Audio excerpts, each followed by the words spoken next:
एकदन्ताय वक्रतुण्डाय गौरीतनयाय धीमहि गजेशानाय बालचन्द्राय श्रीगणेशाय धीमहि।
ఎక్కడ చేస్తే బాగుంటుంది ఆ ఫిజిక్స్ గురువు గారు బసవయ్య సార్ గారు కనబడ్డారు. ఆయన ఏమన్నాడంటే, సార్ వేలువెన్నులో శశి అనే ఒక కాలేజ్ ఉంది, అక్కడ వాళ్ళు మీకు ఎట్టి పరిస్థితుల్లో సీట్ ఇయ్యారు సార్, వాళ్ళు సీట్ ఇస్తే మాత్రం మీ పాపకి సీట్ తెచ్చుకుంటే మాత్రం ఖచ్చితంగా ఆ పాప ఇంటెలిజెంట్ అయిపోతుంది సార్ అన్నాడు. నేను కొంచెం నవ్వాను. కార్పొరేట్ సంస్థలు ఏంటి సీటు ఇవ్వకపోవడం ఏంది, చూద్దాం మా సార్ అని మా ఫ్రెండ్, చిన్ననాటి ఫ్రెండ్ ఒక అబ్బాయి ఉంటే వాళ్ళ పాప కూడా చాలా ఇంటెలిజెంటే. ఎట్లా వెళ్తాం అనుకోని బస్సు ఎక్కేసి, అంటే మాకు చాలా దూరం అనమాట.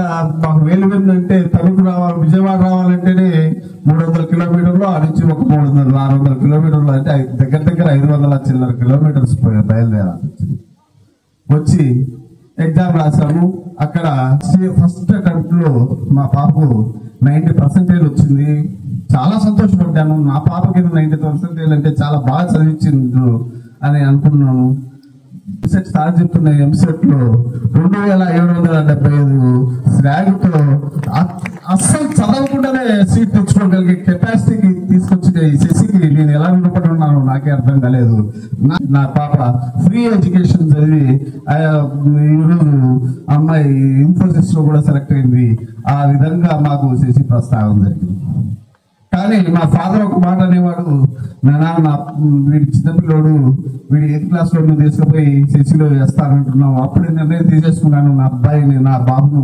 మా పాప అయితే నాకు మరీ చెప్పేది అనమాట, ఏమంటే 8th క్లాస్ లోనే బాబును వేయాలి శశిలో, నువ్వు మర్చిపోవద్దు ఈ విషయము అని చెప్పేది నాకు. దాంతో కానీ నాకేమంటే అన్ని 1000 కిలోమీటర్లు, నేను అన్ని 100 కిలోమీటర్లు నా బాబు పోయి వస్తాడు. వాడు చాలా అమాయకంగా ఉండేవాడు అనమాట, వాడికి ఏం తెలియదు. అలా నా అబ్బాయిని తన సొంత అబ్బాయి మాదిరి చూసుకుని ఈ రోజు నేను గర్వంగా చెప్పుకునే స్టేజ్ కి, నన్ను ఈ స్టేజ్ మీదకి పిలిపించేటట్టుగా తయారు చేసిన స్ఫూర్తిగా అభినందనలు తెలియజేసుకుంటున్నాను. ఈ శశి సంస్థకు నా యొక్క అభినందన కృతజ్ఞతలు తెలియజేసుకుంటున్నాను. చాలా సంతోషమైంది. తర్వాత తిరుపతిలో శశి పెడతాడంటే వాళ్ళకి ఎట్లా ఉంది, కానీ నాకు మాత్రం చాలా సంతోషంగా ఉంది. అలాంటి ఈ శశి కాలేజీలో నా పిల్లడు చదువుతున్నాడు. నేను ఇంటర్మీడియట్ కూడా ఇక్కడే చేర్పిస్తానని నేను సార్కు సవినయంగా నేను నమోదు చేసుకుంటూ ఈ అవకాశం ఇచ్చిన శశి విద్యా సంస్థలకు మరీ కృతజ్ఞతలు తెలియజేసుకుంటాను. శశి కాలేజీకి పోయాను. అక్కడ చూడండి ఒకసారి, ఆ కింద స్థాయి నుంచి పై స్థాయికి అబ్బాయి వచ్చేదానికి కారణం సార్ వాళ్ళు, లెక్చరర్ సార్లు వాడిని ఇప్పుడు కూడా దగ్గర పెట్టి ఏ డౌట్ ఉన్నా కూడా చేస్తా అన్నారు. ఈరోజు టిఫిన్ టైంకి లేదా ఈవినింగ్ టైంలో పోయి చూస్తా అన్నాడు. భోజనం దగ్గర ఉండి ఎవరెవరు తింటున్నారో లేదు చూసి, ఆయనకు అవసరం లేదు కానీ ఇప్పుడు చూస్తున్నారంటే ఆయన నమ్మి ఇక్కడ వదిలినాం. అందువల్ల ఆయన బిడ్డలాగా చూసుకుంటున్నాడు.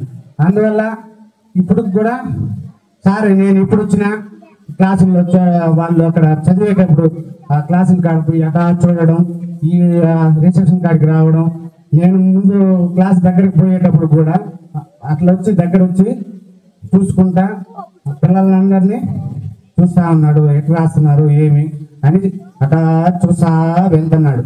ఎందువల్లంటే వాళ్ళు నమ్మి ఇక్కడ వదిలినాం కాబట్టి వాళ్ళ పిల్లలే, వాళ్ళు ఒక రేంజ్కి రావాలంటే మనం వదలాలి వాళ్ళని ఫ్రీగా. అందుకనేసి నేను ఇక్కడ వదిలాను. ఈ అవకాశం ఇచ్చినందుకు చాలా చాలా థ్యాంక్స్. నమస్కారాలు. మా అబ్బాయి 2nd ఇయర్ చదువుతున్నాడు, మున్శేఖర్. మేము ఫస్ట్ నుంచి 10th వరకు స్టేట్ చదివించినాం కాబట్టి ఇక్కడ చదువుతాడా లేదా మాకు చాలా టెన్షన్గా భయంగా ఉండేది. నేను ఒక 5-6 మందిని నాకు తెలిసిన వాళ్ళు కనుక్కున్నాం. మేము పెద్దగా చదవలేదు, 10th వరకు చదివినాం. మేము ఎక్కువ చదువు గురించి బాగా చదువుకున్న వాళ్ళకే కదా తెలుస్తుంది అని అక్కడక్కడ అడిగినాను. కానీ వాళ్ళు ఏం లేదమ్మా, చదువుతాడు మీ అబ్బాయి, ఇబ్బంది ఏమొద్దు అన్నారు. కానీ ఒక పక్క భయంగానే టెన్షన్గానే ఉండింది. ఇన్ని దినాలు ఇటు చదివినాడు కదా, ఇప్పుడు సారోళ్ళు చెప్పినారు వాడు మేము చేరతాను అని చేరిపోయినాడు. రేపు ఎట్లా చదువుతాడో ఏమో, మనం ఇట్లా కష్టపడి ఫీజులు కట్టి చదివిస్తున్నాం కదా, రేపు ఎట్టపోయి ఎట్టవుతుందో అని కొంచెం భయంగానే టెన్షన్గానే ఉండింది. కానీ మా అబ్బాయి ఇప్పుడు ఈ 2 ఏళ్ళకి బాగా చదువుతున్నాడు.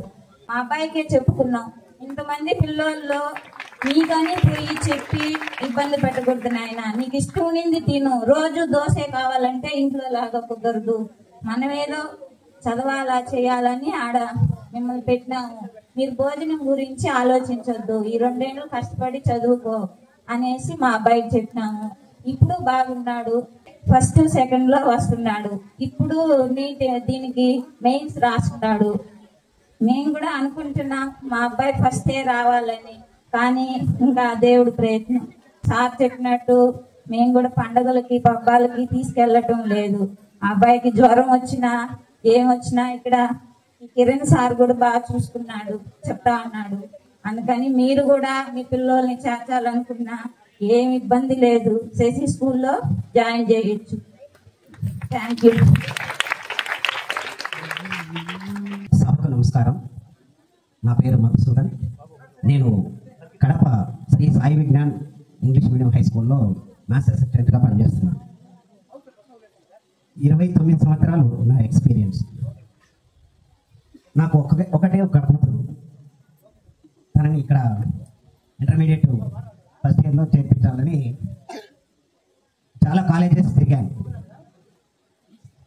ఆమె 584 మార్కులతో స్కూల్ టాపర్. కానీ ఇక్కడికి వచ్చి చూసిన తర్వాత ఇక్కడ ఇంకా ఎక్కువ మార్కులు సాధించినటువంటి విద్యార్థిని ఫోటో ఇక్కడ డిస్ప్లే ఉంది. ఇక్కడే కాకుండా నేను నెల్లూరు, విజయవాడ, తిరుపతిలో చాలా కాలేజెస్ని గమనించడం జరిగింది. ఒక మ్యాథమెటిక్స్ టీచర్గా ఏ విధంగా ఉంటే పాప డిసిప్లైన్గా ఉంటుంది అనేటువంటి ఒక కోణంలో నేను సెర్చ్ చేస్తుంటే మా మిత్రులు ఒకరు ఈ సంస్థ గురించి తెలియజేయడం జరిగింది. అప్పటికే అతను కూడా నా సహా ఉపాధ్యాయుడే, ఫిజిక్స్ బోధిస్తారు. ఆయన ఈ సంస్థ పేరును చెప్పారు. వెంటనే మా స్కూల్ కరస్పాండెంట్ శ్రీమతి మైథిలి మేడం గారికి నేను చెప్పాను.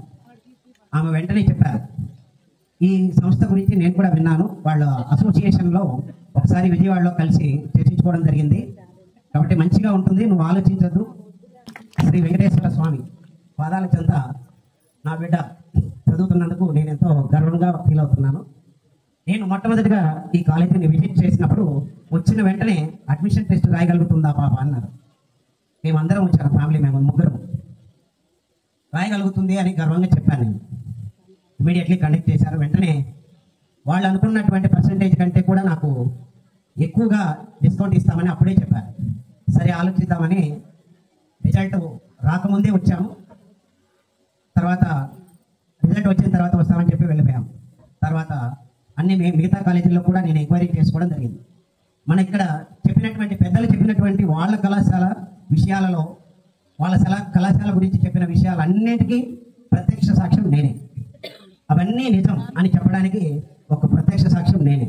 అన్నింటి కూడా కరెక్ట్గా ఖచ్చితంగా వాళ్ళు చెప్పినవన్నీ అమలు జరుగుతున్నాయి, దాంట్లో ఎలాంటి డోకాలే. తర్వాత ఇక్కడ ఫీజు కన్సెషనే కాదు, పిల్లల మీద శ్రద్ధ, ఫుడ్ విషయంలో కావచ్చు, పర్సనల్ హైజీన్. మేడం గారు చాలా బాలికల విషయంలో చాలా కేర్ తీసుకుంటారని మా పాప చెబుతూ ఉంటే నాకు కూడా చాలా గర్వంగా ఉండేదన్నమాట. Thank you madam. నేను వచ్చిన ప్రతిసారి కిరణ్ సారు ఖచ్చితంగా క్యాంపస్లోనే ఎక్కడో చోట తిరగడం జరుగుతూ ఉంది. ఇది ఒక్కటి చాలు, మన పిల్లల్ని ఎంత శ్రద్ధగా చూస్తారో. మన పిల్లలు ఇంటి దగ్గర లేరే అని ఆలోచించాల్సిన అవసరం లేదు. నిర్భయంగా మీరు ఈ శశి సంస్థలో ఖచ్చితంగా నిర్భయంగా జాయిన్ చేయించవచ్చు. నేను ఇంటర్మీడియట్ పాపని చేర్పించిన తర్వాత ఒక నెలకి హోమ్సిక్ హాలిడేస్ ఇస్తే వెంటనే పాప ఇంటికి వస్తే ఒక 2 days అడిషనల్గా లేట్గా పంపించాను. మరి ఏమైందో తెలియదు కానీ నాకు ఇమ్మీడియట్లీ ఫోన్ చేసి పాప నేనున్నాను, వచ్చేస్తాను, ఇంటికి వచ్చేస్తాను, నేను ఎక్కడైనా చేస్తాను, ఎక్కడైనా చదువుతాను, ఇక్కడ ఉండలేను అంట. దానికి వచ్చిన వెంటనే ప్రసాద్ సారు భరోసా ఇచ్చి నన్ను ఎంకరేజ్ చేస్తూ, ఏం లేదు సార్, ఒకే ఒక్క రోజు ఇంటికి తీసుకుపోయి తొడుకోండి, మళ్ళీ తొడుకొచ్చి రండి, ఉండకపోతే అప్పుడు అడగండి అన్నారు. వెంటనే ఇంటికి తీసుకుపోయాను. Thank you sir. ఈ విషయంలో కూడా ప్రసాద్ సార్తో పాటు హరినాథ్ సార్ కూడా ఈ విషయంలో నాకు కోఆపరేట్ చేశారు. నేను ఎక్కడ ఒంటరిగా పాప ఉంటుందో అని భయపడేటువంటి వాడిని, కానీ అలాంటి భయం లేకుండా ఈనాడు సక్సెస్ఫుల్గా 2 సంవత్సరాలు పూర్తి చేసుకొని సార్ రామారావు సార్ చెప్పినటువంటి 20 మందిలో ఉంటుందని నేను అనుకుంటున్నాను. ఈ విషయం చాలా గర్వకారణంగా మీ అందరికీ నేను చెప్తున్నాను. ఇక ఫుడ్ విషయం విషయానికి వస్తే మా బ్రదర్, మా అన్న, సొంత అన్నం కొడుకుని మన తిరుపతిలోనే ఒక కార్పొరేట్ కళాశాలలో చేర్పించాం. ఇప్పుడు ఇంజనీరింగ్ చేస్తున్నాడు అబ్బాయి. కానీ చేర్పించినందువల్ల మేము కూడా వీవర్స్ కమ్యూనిటీ నుంచి వచ్చినటువంటి వాళ్ళం. మా బ్రదర్ వీవర్స్ వీవింగ్ చేయాలి, ఆయన సంపాదనతోనే వాళ్ళందరూ చదవాలి. అలాంటి కమ్యూనిటీలో ఉన్నా కూడా అబ్బాయిని చదివించడం జరిగింది. కానీ ఏమాత్రం ఉపయోగం లేకున్నటువంటి విధంగా ఆ అబ్బాయిని చూడడం జరిగింది. అది చూసి నేను కార్పొరేట్ వైపు పోలేదు. ఇది కార్పొరేట్ సంస్థ కాదు అని నా అభిప్రాయం. ఎక్కువ బ్రాంచీలు ఉన్నప్పటికీ ఇక్కడ ప్రత్యేకమైనటువంటి శ్రద్ధ తీసుకుంటారు అనడంలో ఏమాత్రం సందేహం లేదు. తర్వాత ఎడ్యుకేషన్ పరంగా వస్తే వాళ్ళకు కావాల్సిన, విద్యార్థులకు కావాల్సినటువంటి కంటెంట్ను అందించడంలో ఏ విధంగానూ తక్కువ లేదు. నేను పాప ఇంటికి వచ్చిన ప్రతిసారి ఆమె పుస్తకాలని వెరిఫై చేయడం జరిగింది. నాకు తెలిసినంత వరకు నేను ఆ విషయ కంటెంట్ని వెరిఫై చేయడం కూడా జరిగింది. తర్వాత ఫిజిక్స్లో కూడా మా కొలీగ్స్ని పిలిచి వాళ్ళకు కూడా చూపిస్తే బాగా మెయింటైన్ చేస్తున్నారు, వీళ్ళు కష్టపడి చదివితే మంచిగా ఉంటుంది అని మాత్రం ఎక్స్ప్రెస్ చేయడం జరిగింది. పిల్లలలో శ్రద్ధ లేనిది గుర్రాన్ని మనము నీటి వరకు తీసుకుపోగలుగుతాం కానీ నీళ్లు తాపించలేం. ఇది అందరికీ తెలిసినటువంటి సత్యమే. పిల్లలలో స్వతహాగా చదవాలి అనేటువంటి ఆలోచన లేనప్పుడు మనము ఎన్ని ప్రయత్నాలు చేసినా వృధానే అవుతాయి.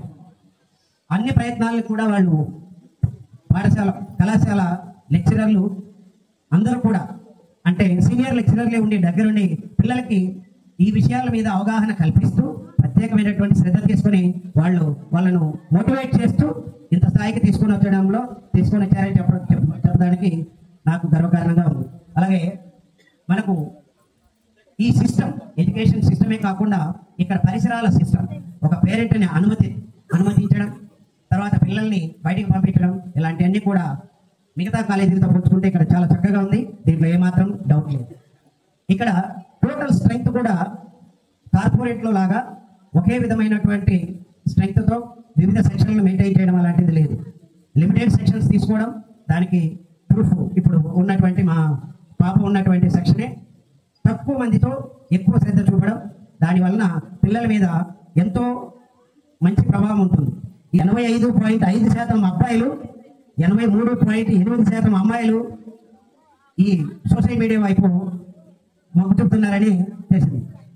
అబ్బాయిలు ముఖ్యంగా ఏదైనా రీల్స్ స్టార్ట్ చేస్తే 4 సెకండ్ల కంటే ముందే వాళ్ళు వేరే స్క్రీన్కి వెళ్ళిపోతున్నారని అక్కడ ఇచ్చారు. అంటే చూడండి, పిల్లలకు చదువు మీద, అంటే చూసేటువంటి విషయం అది నచ్చకపోతే ఇమ్మీడియట్లీ వాళ్ళు దాన్ని స్క్రీన్ని సపరేట్ చేసి వేరే స్క్రీన్కి వెళ్ళిపోతున్నారు. అలాంటి 4 సెకండ్లు వాళ్ళు దాని మీద కాన్సన్ట్రేట్ చేయలేనటువంటి విద్యార్థులతో మనకు 2 సంవత్సరాలుగా పిల్లల్ని కాన్సన్ట్రేటెడ్గా చదువు చెప్పిస్తూ డైవర్ట్ కాకుండా చేస్తున్నటువంటి ఈ ఉపాధ్యాయ బృందాన్ని మరొకసారి అభినందిస్తున్నాను.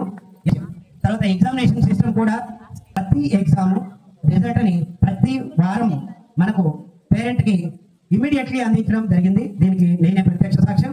తర్వాత సూపర్విజన్ కానివ్వండి, మిగతా ఏ విషయాలైనా కూడా ఎంతో నిబద్ధతతో ఈ ప్రతి కార్యక్రమాన్ని నిర్వహిస్తూ విద్యార్థులకు ఎక్కువగా వాళ్ళు ఉన్నత స్థితికి పోవడానికి, తర్వాత స్టేజ్కి వెళ్ళడానికి వాళ్ళు ఎంతో కష్టపడాల్చడానికి కావాల్సినటువంటి మార్గాల్ని ఈజీ చేస్తూ వాళ్ళు తీసుకున్నటువంటి స్టెప్స్ అన్నిటి కూడా ఎంతో ఉపయోగపడతాయని మీ అందరికీ ఈ సభాముఖంగా తెలియజేస్తున్నాను. వీటన్నిటి కార్యక్రమాలకి ఒక ప్లాన్, ఒక పద్ధతి అంటూ వాళ్ళు నిర్ణయించుకొని ఆ పద్ధతిని స్ట్రిక్ట్గా ఫాలో అవుతూ మన పిల్లల భవిష్యత్తుకి వాళ్ళు పునాదులు వేస్తున్నారు. ఇందులో ఏమాత్రం అతిశయోక్తి లేదు. సంస్థ యాజమాన్యానికి విద్యార్థులే బలం, దానికి జత కావాలి తల్లిదండ్రుల ప్రోత్బలం. కళలను సాకారం చేసుకునే విధంగా నడుచుకోవాలి మన యువగలం. అలాగే అదే అంటే విద్యార్థులు శశిలో దొరకాలి విద్యార్థులకు ఆనంద హేళ, దానికి తోడవ్వాలి తల్లిదండ్రుల శాశ్వత కళ. ఉపాధ్యాయుల్లో కలగాలి ఉత్సాహం, విద్యార్థుల లక్ష్యం సాధించిన వేళ. చివరకు శశికి దక్కాలి మందార మాల. ఈ అవకాశాన్ని ఇచ్చినందుకు ధన్యవాదాలు. Thank you very much.